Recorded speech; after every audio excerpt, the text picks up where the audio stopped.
Well, good morning, everyone. It is time for Sunday School Highlights, and we're glad you're here with us today. We're in our regular Bible Studies for Life. We get these from Lifeway. It's our Sunday school quarterlies, and this is what I use to get my lessons from. Today's lesson is Jesus Restored My Life. When have you been thankful for rescue from a helpless situation?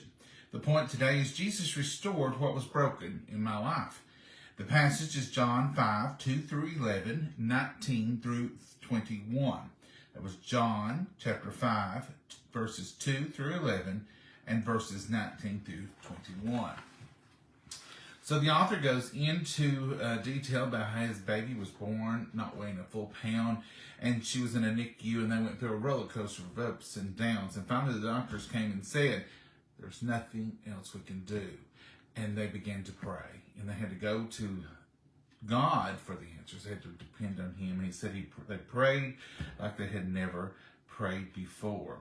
We turned to the only one who could meet our need, and He did.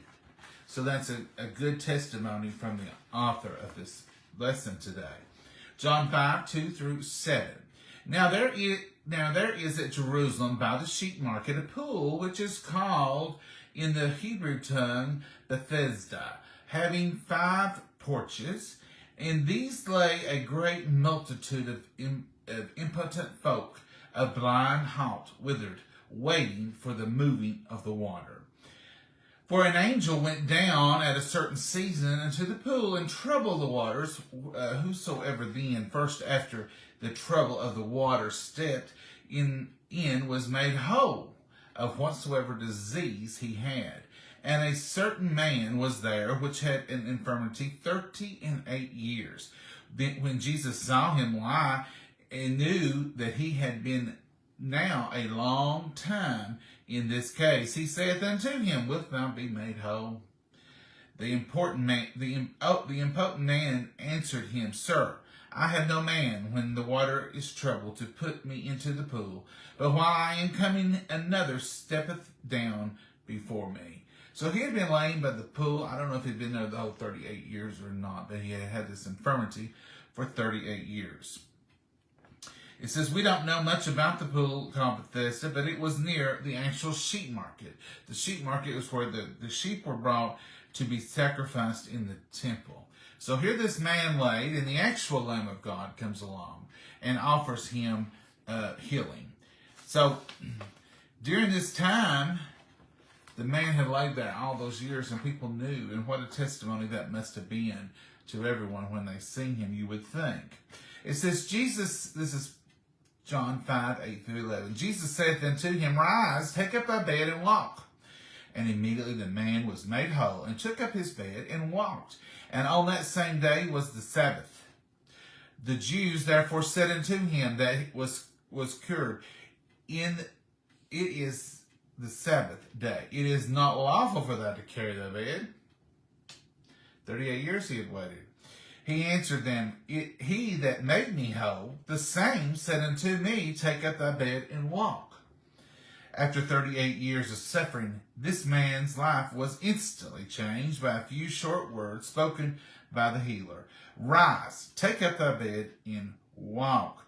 When we come to faith in Christ, we are amazed at how deep His love is for us. We are blown away by the depths of His substance and His grace in our lives.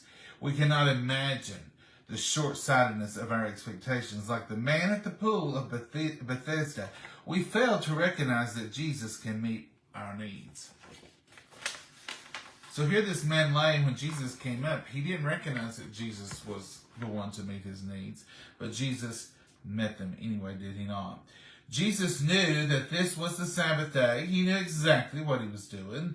This pattern of breaking the rules would become the theme of Jesus' interaction with the Jewish leaders for the next 4 chapters of John, it says.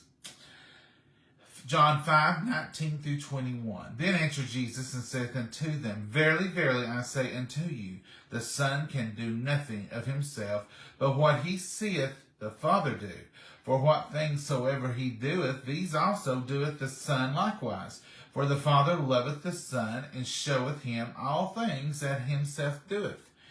and he will show him greater works than these, that ye may marvel. For as the Father riseth up the dead and quickeneth them, even so the Son quickeneth them who he will. This is an important passage. This is a very important passage. This is setting the groundwork for the whole salvation plan. After healing the man, Jesus was confronted by the religious leaders, leading Jesus to make a powerful claim about himself. The crux of this claim was what would ultimately lead to his crucifixion. So this is the charges that was brought against him, that he was claiming to be the Messiah.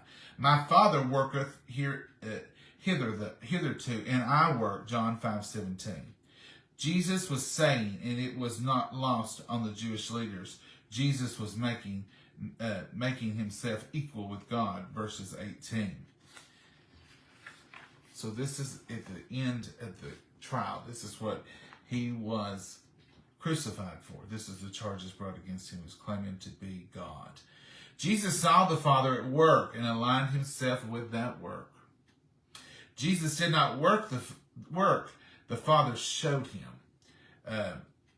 God had told Jesus the plan. He was doing what Jesus told him. Jesus not only saw what his Father was doing, but he joined him in it. He did not sit passively by. Jesus participated, becoming his life and mission lined up perfectly with his Father in the study. Experiencing God, Henry Blackaby noted that for us to know and experience God intimately, we must be looking for what God is doing around us and then join him. Sometimes we want to do something and say, God bless this and make this not work. We need to sometimes watch and see, where's God working already and where can I assist him? Jesus came to give life. The very purpose of the Word becoming flesh, John 1:14, was to seek and to save the lost. God sent his Son to accomplish this work. It was not a burden. It was not an accident. God sent his Son into the world, not to condemn the world, but to save it, John 3:17. Nothing pleases the heart of God more than to see a person confess his sins, repent, and place his faith and trust in his Son, Jesus, for salvation. Just as Jesus brought physical healing to the man by the sheep market through his power of his words, he has brought us spiritual healing through his death, burial, and resurrection. Isn't it amazing when you just stop for a moment and think about the same Jesus Christ that was at the pool of Bethesda, that healed the man that we've all learned about in our whole lives and studied about, and said, take up thy bed and walk, is the same Jesus Christ that healed us. The same Jesus Christ that was there at the well with the woman. It's the same Jesus Christ who meets us where we are here and heals us from our sin-sick ways. It's amazing when you think about we're all a part of the same process and we all serve the same Jesus. Live it out. The author says, here's a few things y'all can do to live it out. You can watch. Jesus was watching what his Father was doing. Ask God to open your eyes to people and their needs around you. Ask God to tell you what to do. Watch and see where God is already working. Think about some of the God stories you have heard in recent weeks. Where has God been working? Who has God been using? Write down anything that you find in that, and then do what you're told to do. Share your testimony. Do what God tells you to do. And then turn around and give him the praise for the works that he's told you to do. Tell the greatest God story of my life. The greatest God story of my life is the moment Jesus saved my sins. If you are a believer, you have a similar testimony. While each story is unique, they all have Jesus in the center, saving a sinner at the roots. So share your testimony. How has God done for you? How did God save your soul? If you have a prayer request, drop it in the comments below. Or if you just have it unspoken, just simply say, pray for me. We will be praying for each and every one of you. And as we always say, you pray for us and we'll pray for you. And that's the only way we'll get through. So at this time, let's bow our heads and go to the Lord in prayer and ask these requests. Dear Heavenly Father, we thank you for the privilege of being able to be here this morning, dear Lord. We thank you for waking us up and giving us another day to serve you, dear Lord. And we just ask you to watch over us, lead and guide and direct us. Be with all these needs, be with all those spoken and unspoken prayer requests, dear Lord. And we know that you have the answers, and through your will and your grace, you will answer. And dear Lord, we just pray that you'll be with us through the continuance of this day, and ever be with our words and our actions. In your name we pray. Amen. Folks, we pray you have a blessed day.